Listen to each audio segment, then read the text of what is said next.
Merhaba arkadaşlar, kanalıma hoş geldiniz. Bugün sizlerle bu çam ağaçlarını yapıyoruz. Örnekle ister büyük ister küçük yapabilirsiniz. Yapım aşamasında ikisinden de bahsettim. Şimdi sizleri çok bekletmeden hemen yapılışına geçebiliriz. Bu şekilde 2 mm kalınlığında koton polyester karışımı makrome ip kullandım. Ben yurt dışında yaşıyorum, yabancı marka ip kullanıyorum. Türkiye'deki benzer ipleri açıklama kısmına ekleyeceğim. Oradan bakabilirsiniz arkadaşlar. İpin özelliği %38 koton, %51 polyester, %11 de viskozmuş. Bu üçünün karışımı. Gramajla metre size yardımcı olacaktır bunu bulabilmeniz için. 250 gramda 250 metre ip var. İp alırken yanlış ip alınıyor. %100 koton makrome ip alınıyor. %100 koton makromelerde bu gramajlar farklı oluyor. 250 gramda 150 metre ip oluyor. Bu şekilde 250 gramda 250 metre ip yazarsa 150'yi benziyordur. Normal %100 koton ip de kullanabilirsiniz. Büyük ağacı yaparken de akrilik ip kullandım. Akrilik ip de kullanabilirsiniz. Açıkçası elinizdeki herhangi bir ipi değerlendirebilirsiniz. İç kısmına da bu şekilde külah şeklinde köpük kullandım. Şimdi yapılışına geçebiliriz. İlk olarak sihirli halka yapıyorum. 3 zincir çekerek ilk trabzanımı yapıyorum. Bu benim ilk trabzanım. Sırasıyla halka içerisinde 8 trabzan yapıyorum toplamda. 4 5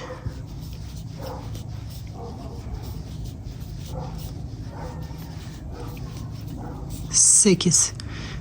Halka içinde 8 trabzan yaptıktan sonra iyice sıkıyorum.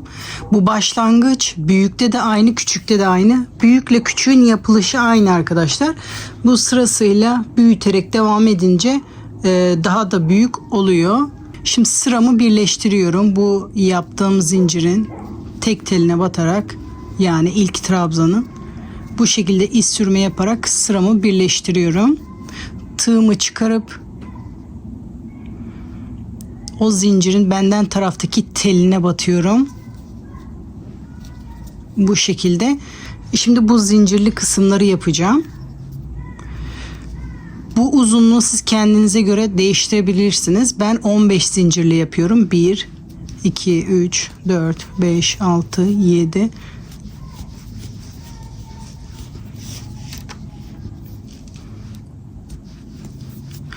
...15 zincir. Şimdi sıradaki trabzanın benden taraftaki teline batıyorum. Bir sık iğne yapıyorum. 15 zincir.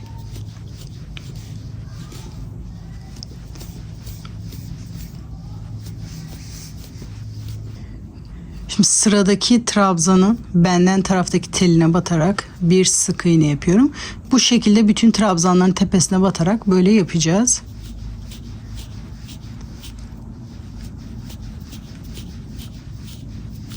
...15 zincir, sıradaki trabzanın benden taraftaki teline batarak bir sık iğne yapıyorum.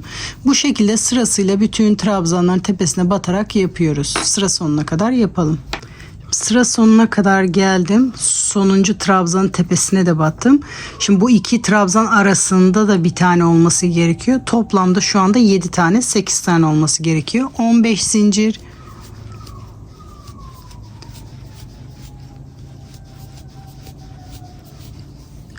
Burada ilk yaptığımız yere batıyoruz.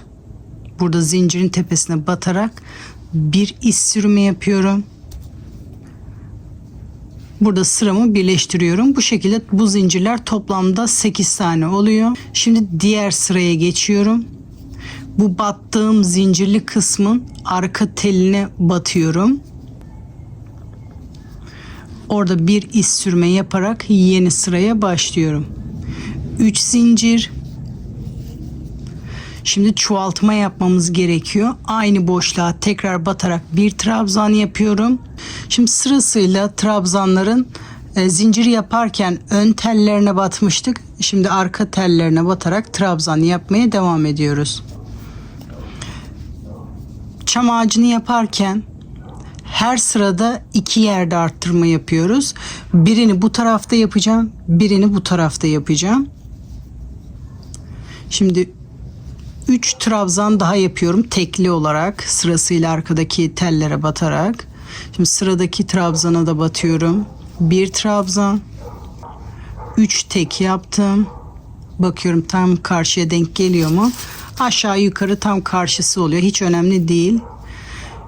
Şimdi 3 tek yaptıktan sonra dördüncüye çift yapıyorum. Çoğaltma işlemi yapıyorum. Sonra arada kaç tane trabzan kaldıysa hepsinin üzerine birer tane trabzan yapıyorum.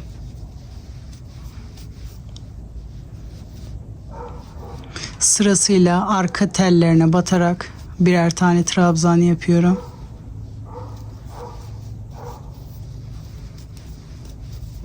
Bütün trabzanların üzerine yaptım. Bakın son trabzan, o trabzanın da arka telini tek olarak yaptım. Sıramı birleştiriyorum. Bu ilk yaptığım zincirin arka teline batarak sıramı birleştiriyorum. Şimdi ikinci sıra da bitti. Tekrar bir sıra daha trabzanlı sıra yapıyoruz. Bu zincirlerin arasında 2 tane sıra var. 2 sıra bırakıyoruz. Şimdi tekrar bir sıra daha trabzanlı sıra yapıyorum. 3 zincir. Aynı boşlukta tekrar bir trabzan daha yaparak çift yapıyorum. İlk çoğaltmayı burada yaptım. İkinci çoğaltmayı da tam karşısında yapacağım. Şimdi sırasıyla diğer trabzanların arka tellerine batarak devam ediyorum. Diğer çift yaptığım yere kadar devam ediyorum. Hep aynı yerde çoğalttım ki karıştırmayayım. Sırasıyla tek yaptıklarımı tek yaptım. Şimdi bir tane daha burada tek var. Şimdi çift yaptığım yere geldim. Orada ilk yaptığım trabzanın tepesinde 2 tane yaptım. Yani çift yaptım. Şimdi ondan sonrakilerin üzerine hepsine tek yapıyoruz. Her sırada sadece 2 yerde çift yapıyoruz. Sadece 2 yerde çoğaltma işlemi yaparak bunu büyütüyoruz.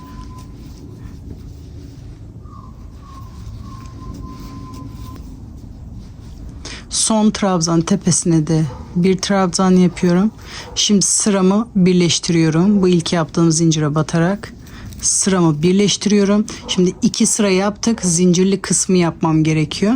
Zincirin benden taraftaki teline ilmeğimi alıyorum. Zinciri yapmaya başlıyorum.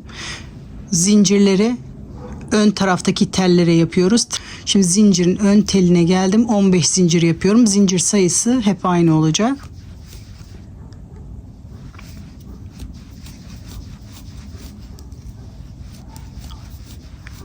...15 zincir... ...sıradaki trabzanın benden taraftaki teline batarak... ...bir sık iğne... ...15 zincir...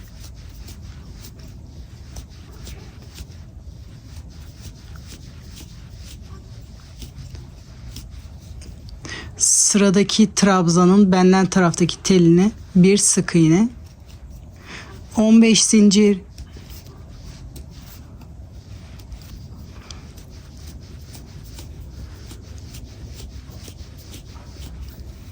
15 zincir, sıradaki trabzanın benden taraftaki teline bir sık iğne. Bu sırayı da bu şekilde zincir yaparak sıra sonuna kadar tamamlayalım. 15 zincir, sıradaki trabzana batarak sık iğne yapıyoruz. Sıra sonuna kadar yapalım. Sıra sonuna kadar geldim. Son trabzan tepesine de battım. Şimdi 2 trabzan arasındakini yapıyorum. 15 zincir,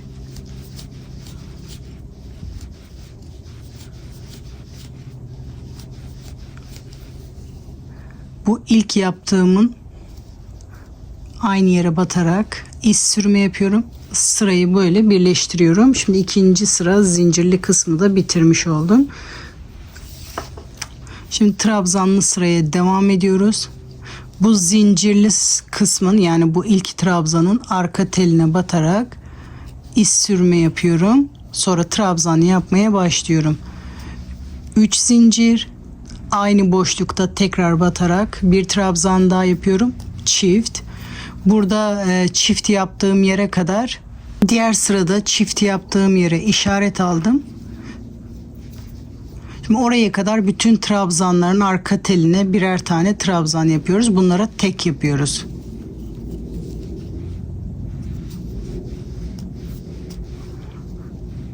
Arka tellerinde birer tane tek.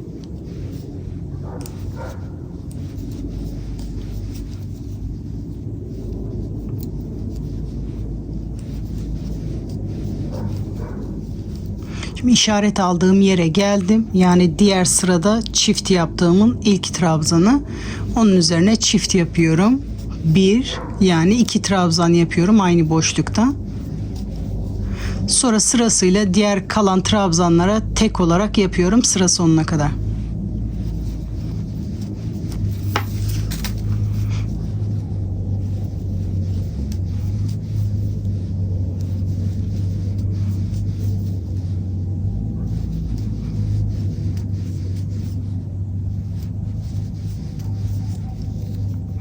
Sıra sonuna kadar geldim. Son trabzan tepesine de bir trabzan yaptım. Bu ilk yaptığım zincirin tepesine batarak iz sürümü yapıyorum. Sıramı burada birleştiriyorum. Şimdi bir sıra daha trabzan yapmam gerekiyor. Gördüğünüz gibi 2 sırada bir zincir ekliyoruz. Şimdi bir sıra daha normal trabzan yapmam lazım. 3 zincir aynı boşlukta tekrar bir trabzan yaparak çift yapıyorum. Burada çift yaptığım yere kadar hepsinin üzerine birer tane tek yapıyorum.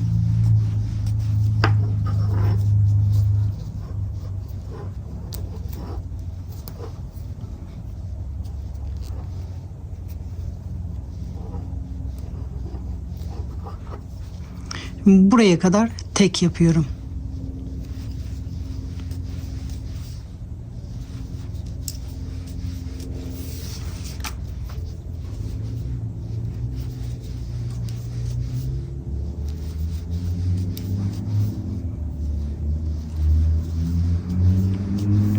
İşaret aldığım yere geldim. Burada çift yapıyorum. Aynı boşlukta 2 trabzan yapıyorum. 1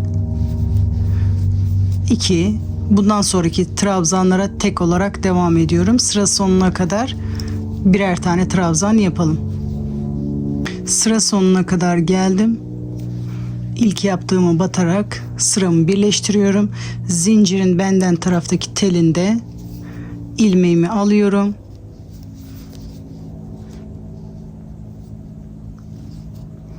Zincirli kısmı yapmaya başlıyorum. Her iki sırada bir zincir yapıyoruz. 15 zincir.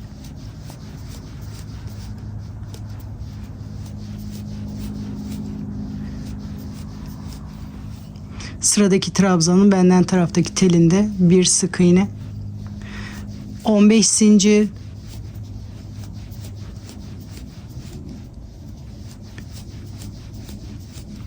Sıradaki trabzanın benden taraftaki telinde bir sık iğne.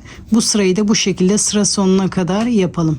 Sıra sonuna kadar geldim. Son trabzanın tepesine de battım. Şimdi son iki trabzan arasındakini yapıyorum. 15 zincir yaptım. Bu ilk yaptığım yere batarak iz sürme yapıyorum. Sıramı birleştiriyorum. Şimdi trabzan yapmak için bu zincirli kısmın arka teline batarak trabzan yapmaya başlıyorum. 3 zincir, aynı boşlukta tekrar bir trabzan.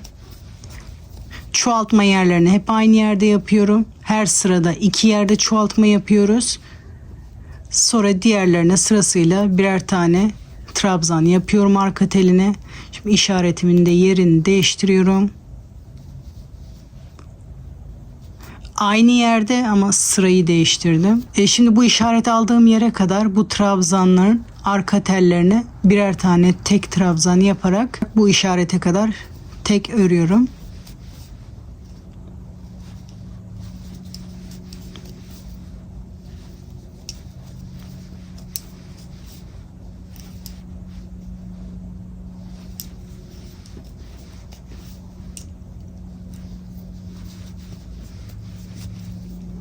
Şimdi işarete kadar geldim.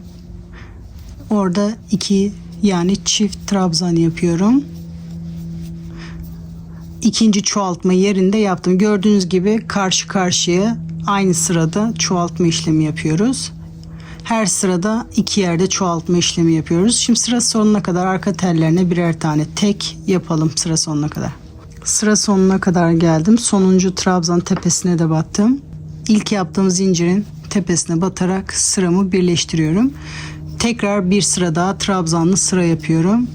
3 zincir, aynı boşlukta tekrar batarak çift yapıyorum. Şimdi sırasıyla arkadaki tellerine birer tane tek yapıyorum. Burada çift yaptığım yere kadar.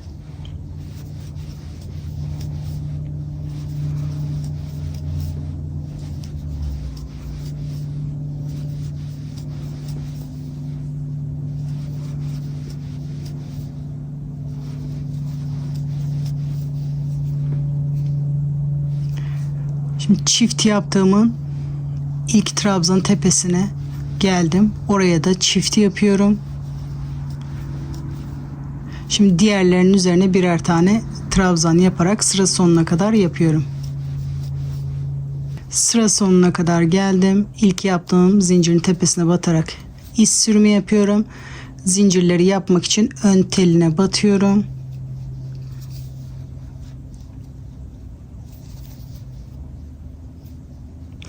İlmeğimi bu tarafa doğru geçiriyorum. 15 zinciri yaparak başlıyorum.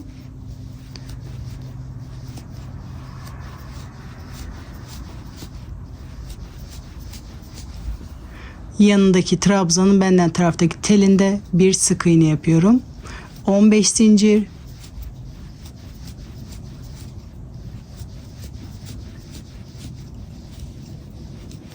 Sıradaki trabzanın benden taraftaki telinde bir sık iğne yapıyorum.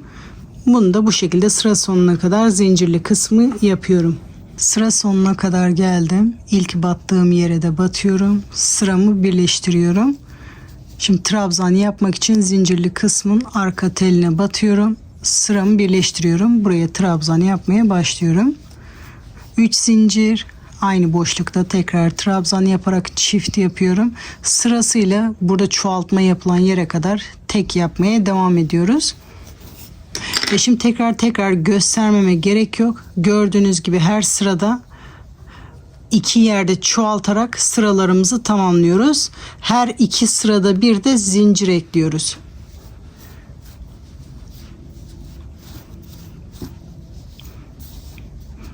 Bakın ağacımız oluşmaya başladı. Şu anda biz bu sıraya kadar yaptık. 3 sıra daha zincirli yapınca benim köpüğe kadar yaklaşıyor. Siz de neyi yapacaksanız onun boyuna ölçebilirsiniz. Dediğim şekilde büyüterek bunu yapmak istediğimiz uzunluğa kadar yapıyoruz. Şu anda gördüğünüz gibi benimki de hafif dar. Böyle esneterek buna takıyorum.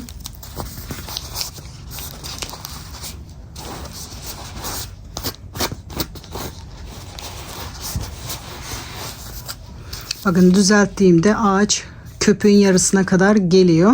Şimdi bunu buraya kadar örüyorum. Burada sıra sonuna kadar örelim. Son 2 sıra trabzan yapıyorum. O şekilde bırakıyorum. Son zincirli kısmı yapmıyorum. Şimdi bunu büyütmek istediğimiz büyüklüğe kadar büyütelim. Şimdi yapmak istediğim uzunluğa kadar yaptım. Tek sıra trabzan yapınca daha iyi oldu. Bir sıra daha trabzan yapınca burası sarkıyordu. O yüzden bir sıra daha trabzan eklemedim. Köpüğün boyunda yaptım. Bir sıra daha trabzan ekledim. Sıramı birleştirip bir zincir çekip ipimi kesiyorum. Gördüğünüz gibi hafif böyle bozuk oluyor. Bunu elinle düzeltiyorum. Eğer ipiniz ütüye elverişliyse buna buhar tutup da düzeltebilirsiniz. Gördüğünüz gibi yapılışı bu kadar. Diğer büyüğünü de aynı şekilde yapıyoruz arkadaşlar. Yapılışı aynı. Bunu çoğaltmaya devam ediyoruz. Bu püskülleri yapmaya devam ediyoruz. Yapmak istediğimiz uzunluğa kadar. İkisinin yapılışı da aynı bu şekilde. Büyüğünü yaparken iç kısmına bahçede sebzelerde kullanılan telleri tercih ettim. Bulabilirseniz bu şekilde tele yapabilirsiniz. Eğer bu teli bulamıyorsanız çıtaları birleştirerek bu şekilde de ağaç şekli verebilirsiniz iç kısmına. Büyüğünü de bu şekilde yapabilirsiniz arkadaşlar. Bu büyüğünü yaparken pilli led ışık kullandım. Sade olarak da kullanabilirsiniz. Bu şekilde led ışık da takabilirsiniz. Modelin bitmiş hali bu şekilde arkadaşlar.